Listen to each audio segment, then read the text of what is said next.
Maize and Blue Reviews. Good afternoon, Michigan football and basketball. On a Monday, and we're ready to kick things off, get into the latest in Michigan sports. That's why we're here. We're here weekdays at 1 o'clock talking about the latest in Michigan sports. And there's quite a few things to talk about over the weekend if you were paying attention. But don't worry, if you weren't paying attention, it's one of the reasons we're here. We're able to run it down for you, whether you're listening to the podcast after the fact or you're watching this live. It's great to have you aboard. We've got some news from some standout former Michigan Wolverines at the Combine in Indianapolis. We have a recruiting nugget for you. You come for the overall Michigan news. You stay for the recruiting nugget today. You got the overall Michigan news on the ice and on the hardwood with the women's basketball team. We'll tell you what's going on there.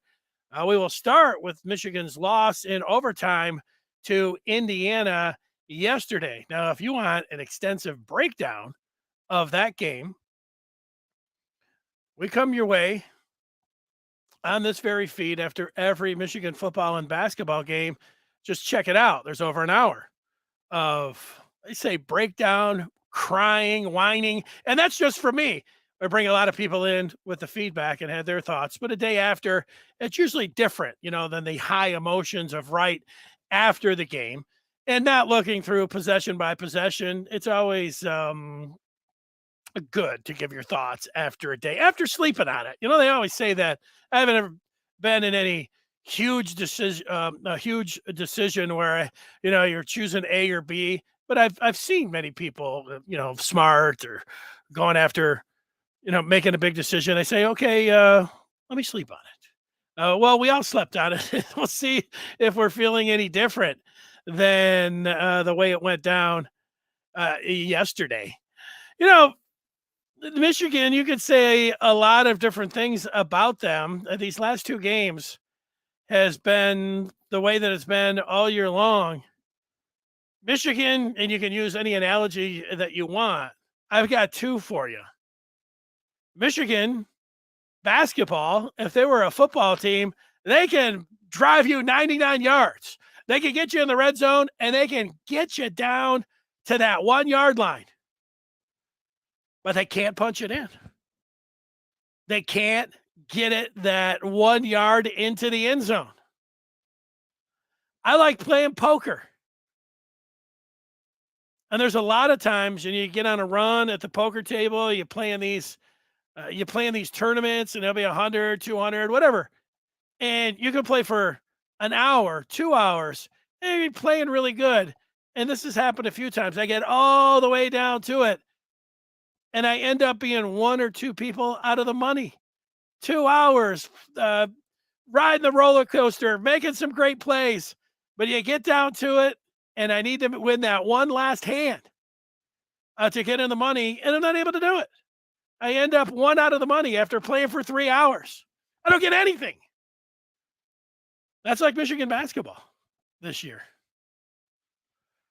This team yesterday, whether you want to say the overtime, whether you want to say the last couple minutes, really a microcosm of their entire season.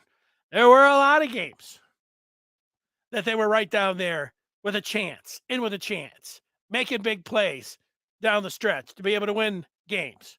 Virginia comes to mind. Iowa up 4 with a couple, just like 30 seconds to go. The game against Indiana in Ann Arbor a little while ago. Just this week against Illinois in double overtime. Just yesterday against Indiana in overtime. That's the thing with this Michigan team. They can take you 99 yards, but they just can't punch it in. They just don't have the players that make enough plays in close games to win. That's really boiling it down to where it's at. Now, certainly the coaching, when you have that many games and you lose that many close games, you have to question the coach. I'm sure it's very frustrating for the coaches to say, we had our guys in position. If they could hit one lousy shot, all of this about, the coaches can't put them in position would be out the window. There's a point to that. Hunter Dickinson had 2 shots in overtime late where he makes either of those. We're not talking about, the coaching smooching or, these guys can't make the plays. Hunter Dickinson had the last shot in regulation, a 3-pointer. He had another one that was down at his feet where, he got stripped. He had another one in overtime late in the game where he got stripped. He makes any of those plays. We're not talking about Michigan close but no cigar. We're talking about them being a team that could be dangerous, not only in Chicago, but in the NCAA tournament. But that's not the case. We're dealing with what actually happened. And that's just Dickinson. You could go to Bufkin and say the same thing. Now, Michigan ended up winning that Wisconsin game, but, they went to him in the crunch time twice. And, he ended up getting blocked. And, in overtime, he had the first 2 shots for Michigan in the overtime yesterday. Missed a pretty makeable pull-up in the lane, almost a layup. Missed another shot, and Michigan was empty on their first 3 possessions in overtime. Meanwhile, IU scored on their first 3 possessions. We're up 7 in OT, and we're able to hang on and win it. Doug McDaniel and the double overtime loss to Illinois had a wide open 3 all day sitting out there. Michigan up 2 with 40 seconds to play, and he had a wide open 3, couldn't make it. Jet Howard got Michigan to overtime against Illinois and hit that big shot. But how many big shots has Jet Howard made down the stretch in crunch time? Not a whole lot. Disappears in a lot of stretches for as fabulous as a player that he is. So those are your 4 main cogs. And the thing about the coaching staff, and you watched the game yesterday, this team only has 5 playable players.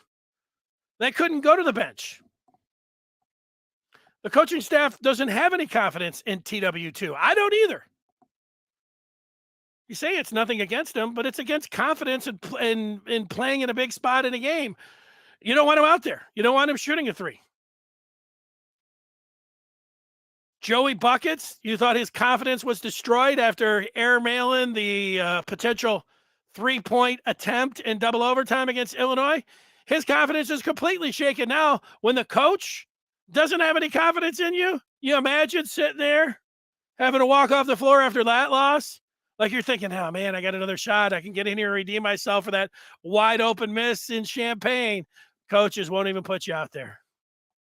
Wow.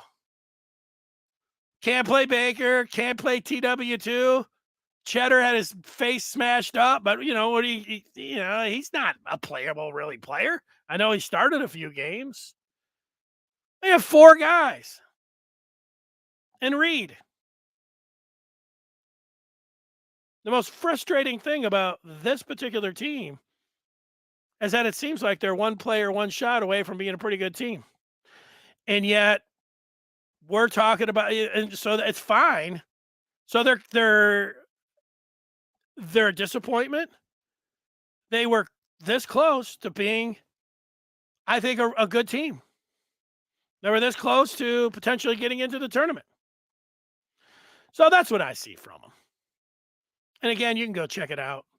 I talked a lot about them last night. If you're somebody that wants to put it all on the coaches, that's fine. A lot of it, you can't, like I said, you're not going to sit around when you lose that many games and say, no, coaches, no fault at all.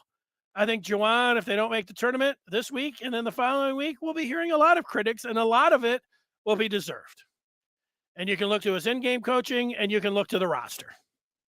You can look to the free throw where the guys didn't seem like they knew what they were doing late in the game yesterday. You can go to the last 13 seconds of regulation yesterday when they call a timeout and they just inbound the ball and end up jacking up a 3-pointer.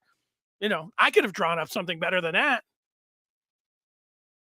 And I didn't spend 20 years in the NBA and, get paid $1 million as a head coach. I remember the one game. I didn't go back and look. There was one game this year, Michigan's had more than a half dozen games like last night where they were in it and ended up losing it in a one-possession game at the end. So I don't remember exactly pinpointing which game. It might have been the Iowa game if I had to guess. But Howard, after the game, had said the guys just aren't following what they're coaching. They're not listening to the coaches. So maybe that's it. Maybe Howard goes over there and draws it up, and then they go out there and they're like, we left our coach at home. What? But that's on the coach too. If you don't have coachable players, they don't look very coachable. So you can make a case for all of that. Coach is not getting through to them, or they're just not listening. That's a problem. They certainly are not able to execute. And that's the bottom line when you want to be a good team, as opposed to being where Michigan is at right now. A little bit in limbo because they have a last chance, but they look like a not very well coached team that certainly can't make plays down the stretch to win ball games. It sucks to have that stamp, but you are what you are when you come down to it. And the regular season is over. And the only thing that they have left is the tourney, as you know by now. And the tournament draw, you could say, I like it. Michigan just beat Rutgers. Rutgers isn't playing really well. Well, either's Michigan, to tell you the truth. But can Michigan beat Rutgers? Yes. If Michigan doesn't win another game, there's no way that they're getting into the tournament. If Michigan wins one game on Thursday against Rutgers, I don't think they're getting into the tournament either. But, there's other people that do. I think that they would have a slim chance. I wouldn't hold my breath if they beat Rutgers and that's it. But would they have a shot? Okay. Now, if Michigan beat Rutgers and Purdue, I think that would put them right on the bubble, and you could sweat it out this Sunday on Selection Sunday thinking maybe Michigan could get in, and you'd want to watch bracketology all weekend long, and you'd feel like, man, Michigan's really got a shot. And there'd probably be some of the bracketologists that'll have them in, and still others won't. They'll be right on the cusp, and then you'll feel like maybe they get snubbed, but they don't win any. They're not going to be there. Slim chance that they beat Rutgers, in with a chance that they beat Purdue. And if they beat Rutgers, Purdue, and then whoever comes out of this bottom half, let's say Indiana again. Oh, I'm sorry. No, that wouldn't be the bottom half. Bottom half is when you'd play them in the championship. Bottom half of the bracket that I have in front of me would be if Michigan beat Purdue. We'd be talking about the highest seed would be Michigan State. And then it could come down if Michigan then beat Michigan State. If Michigan beat Rutgers, Purdue, and let's say Michigan State, then I would feel really good. That would be 20 wins. I'd feel really good about Michigan getting into the tournament. That would put them into the championship game. All of this stuff that I said about Howard not being able to get through with his players, the players not listening, the team not being able to make clutch plays in crunch time, probably goes out of the window because they'd probably have to play a pretty tight game against Purdue to win, and the same thing against Michigan State. Maybe they would just blow them all out. I don't know. That's it. But no wins, no way. One win, probably not. 2 wins, in with a chance. 3 wins, I think they're in. That's where I sit with Michigan. And let's take some feedback before we get to the combine and recruiting news out there. Scott is first up with some feedback, who says everyone's frustration yesterday was more of a product of the entire season. They actually showed some game against Indiana despite the finish. No doubt, Scott. That's probably the, biggest part of the frustration. I watched the first 18 minutes of that game yesterday like this. Oh my God, they are going out so lame. They are going out with a whimper. What a showing against the Hoosiers. And then they went on a 10-0 run in the half, and they looked like they were dead in the water. Then they looked like they were alive and thriving. And then they picked up where they left off in the second half, and they actually looked great. But you knew the Hoosiers are going to make a run, and you knew Michigan was going to have to make some big-time plays late to win it, and they didn't. Close, but can't close the deal. That's even less words than what I had to say, Chuck, and you convey the same thing. Good job. Chuck following it up, saying more times than not, it comes down to an experienced point guard, and we don't have that. Yeah, that's true. That's true. I'm not, like if I'm putting the 4 guys out there and saying, "This is the reason that they didn't lose," and I hate saying this, and you're sounding like you're putting it on Doug McDaniel. He's the point guard, number 1 over that.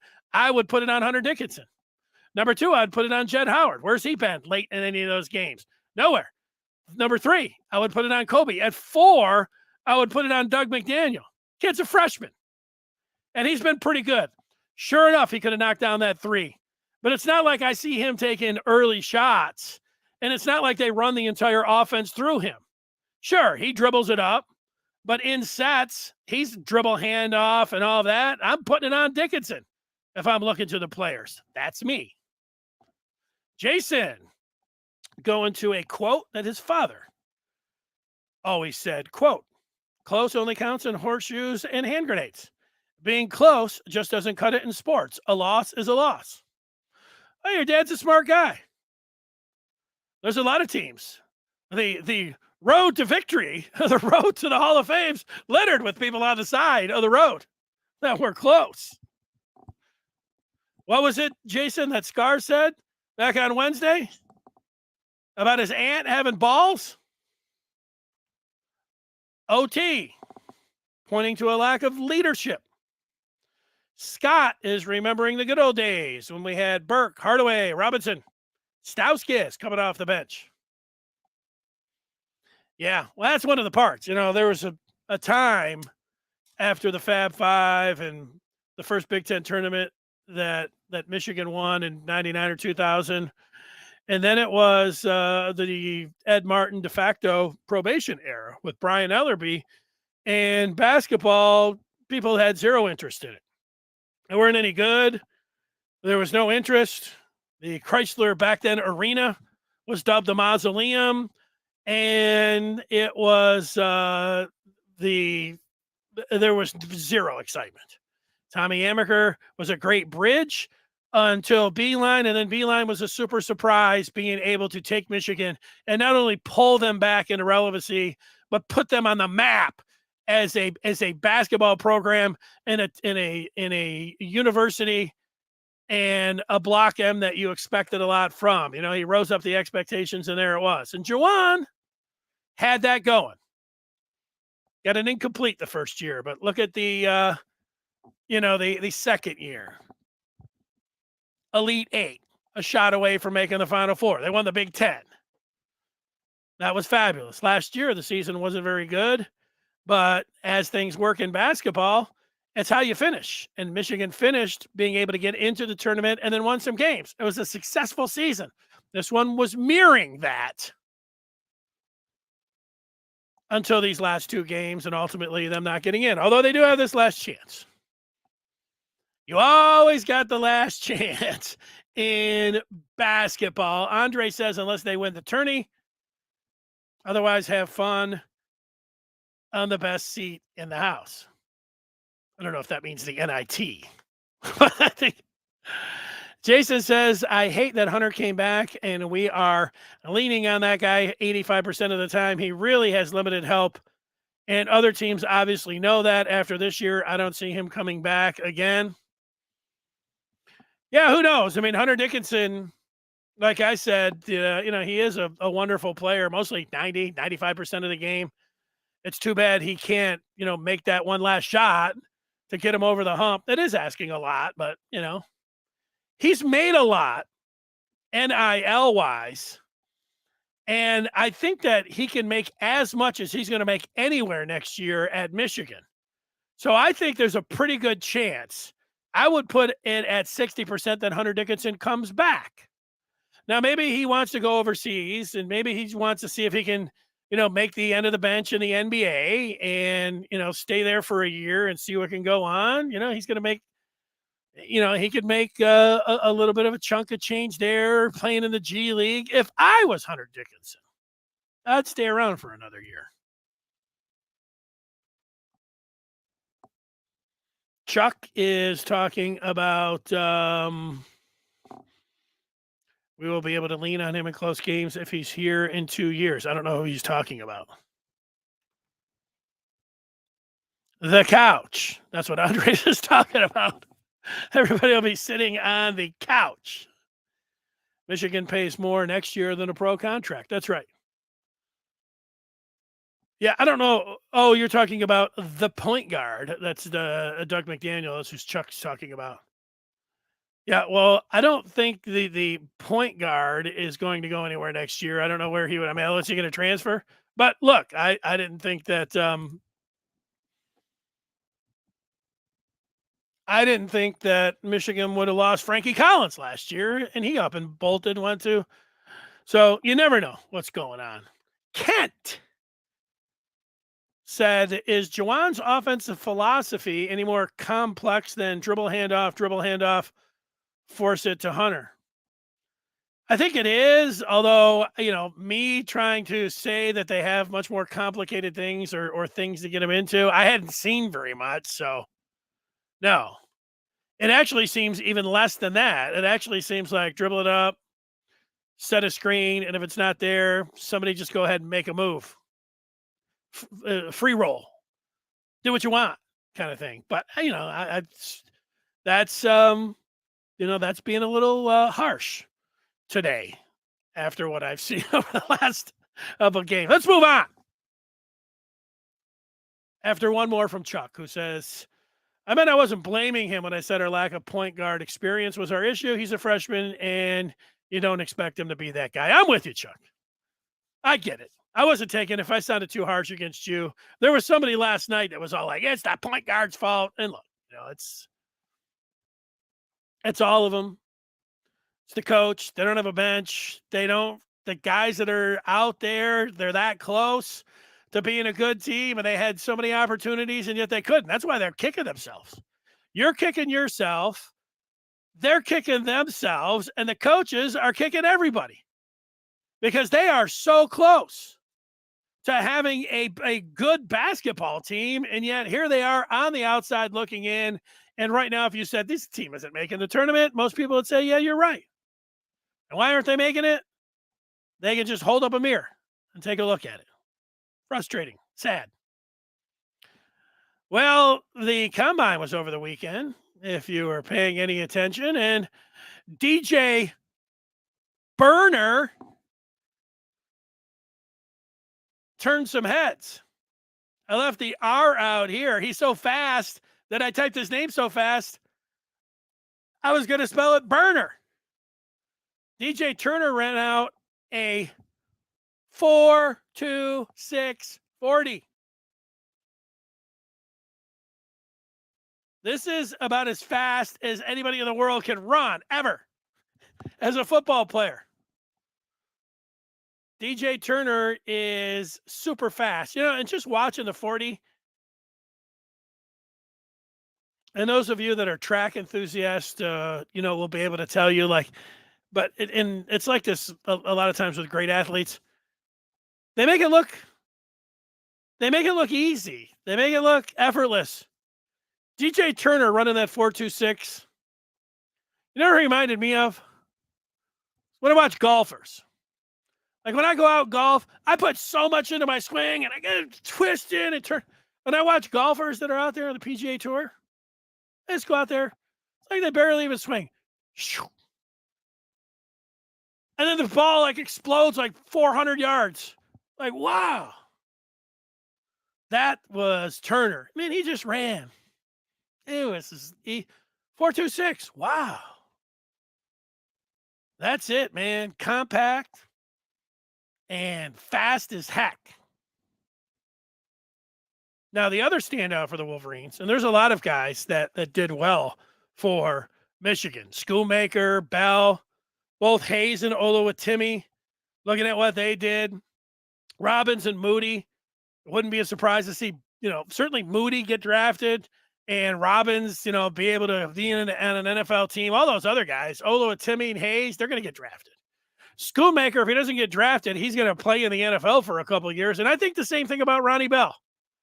Of course, I hope they both get drafted. But I could see, Bell is a nice possession receiver, and Schoonmaker is somebody that can play in the league.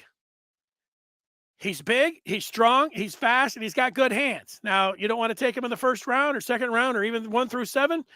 he'll catch on as a free agent. But Mozzie is an animal in a good way.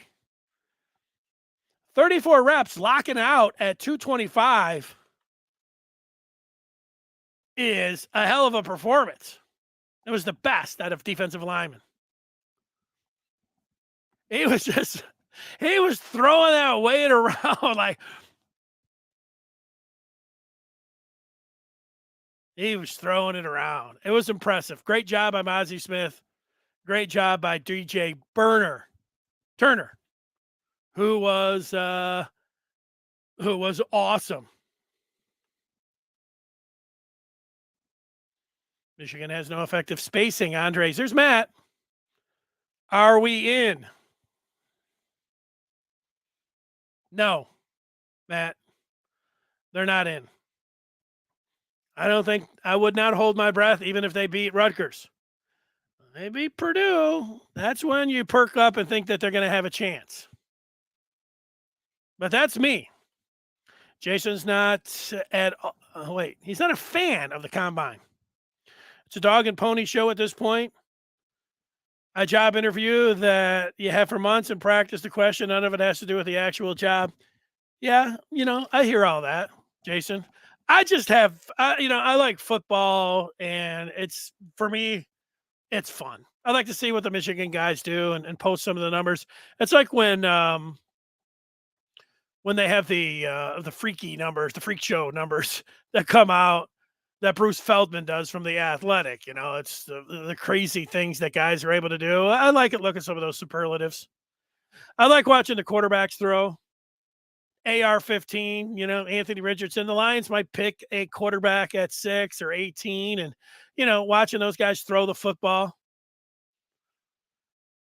Watching Bryce Young at, just under 5'11" and over 200 pounds.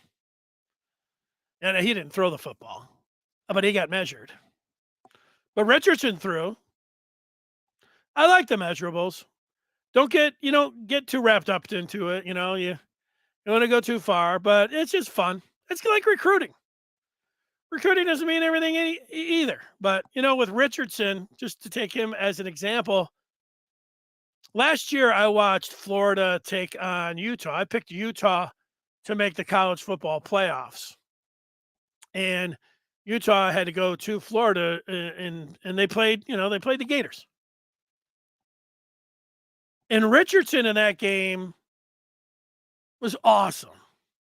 I mean, he looked like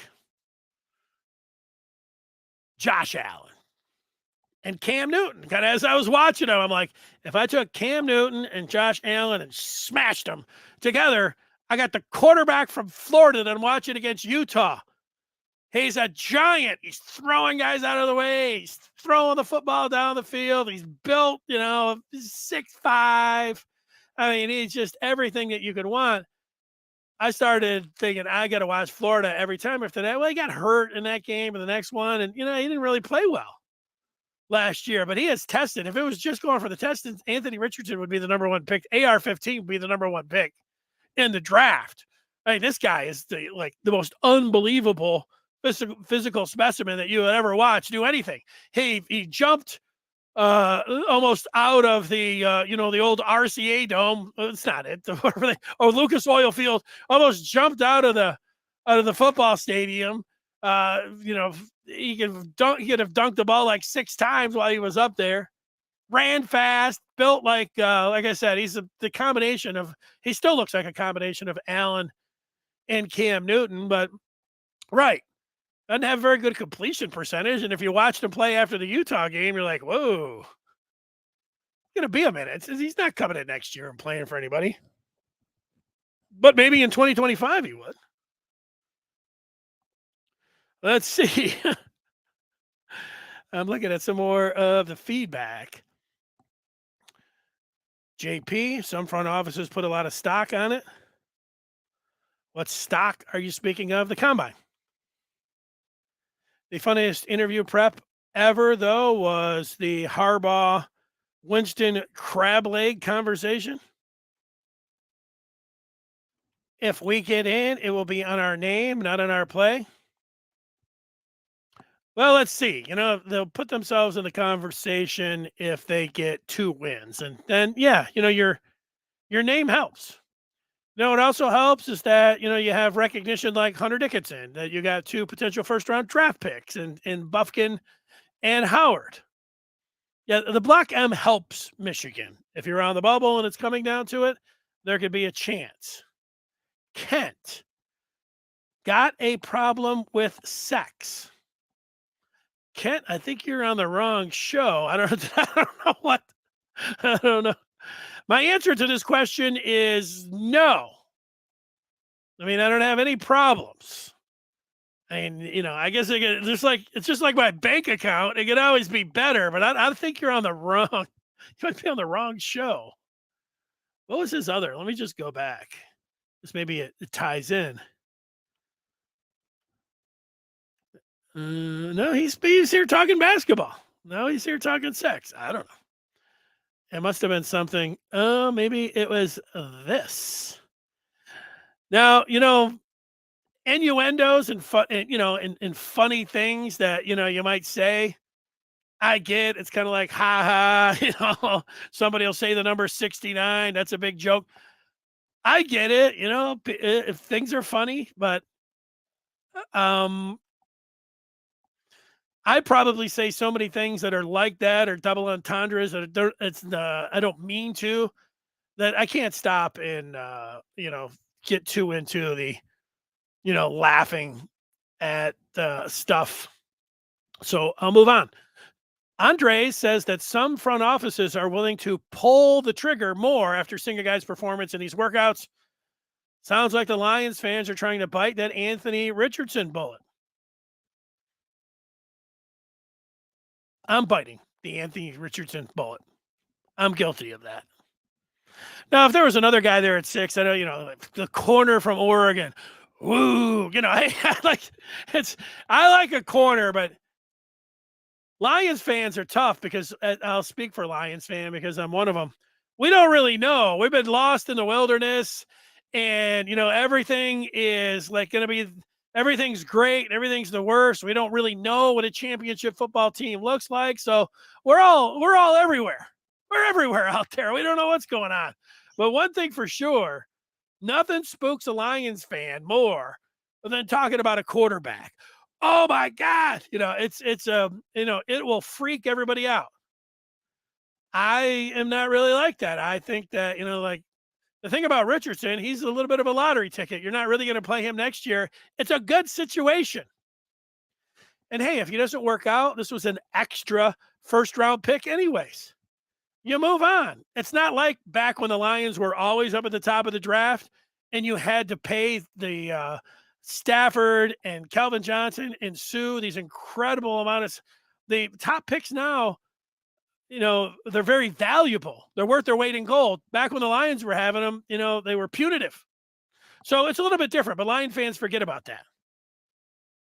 It doesn't mean that, that you're hitching your wagon, for the next 5 years. Look at some of these other teams. Now, it hasn't worked out for the Cardinals, but they picked a quarterback, and the very next year they went back and picked another quarterback. Here's my opinion of the quarterbacks. It's like with recruiting quarterbacks. You could throw as much as you possibly can. First round pick, 6th overall, free agent.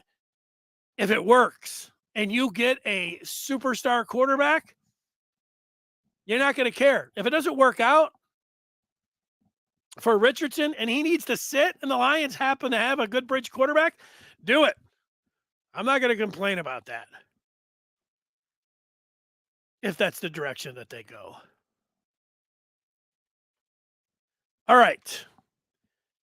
You have come here for the Michigan news, but when I promise recruiting news, we definitely have some. And if you listen to anything, I want you to listen very close to what I'm going to say here coming up.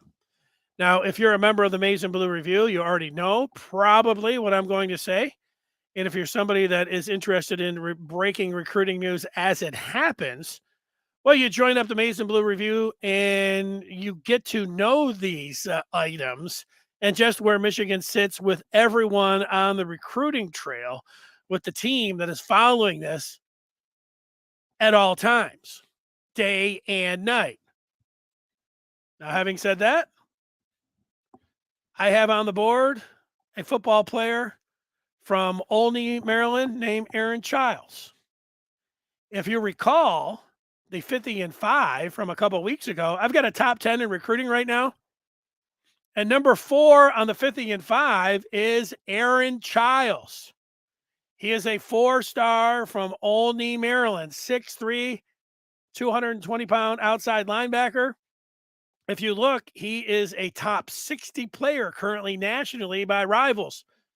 This is a hell of a football player. This is a very highly touted football player.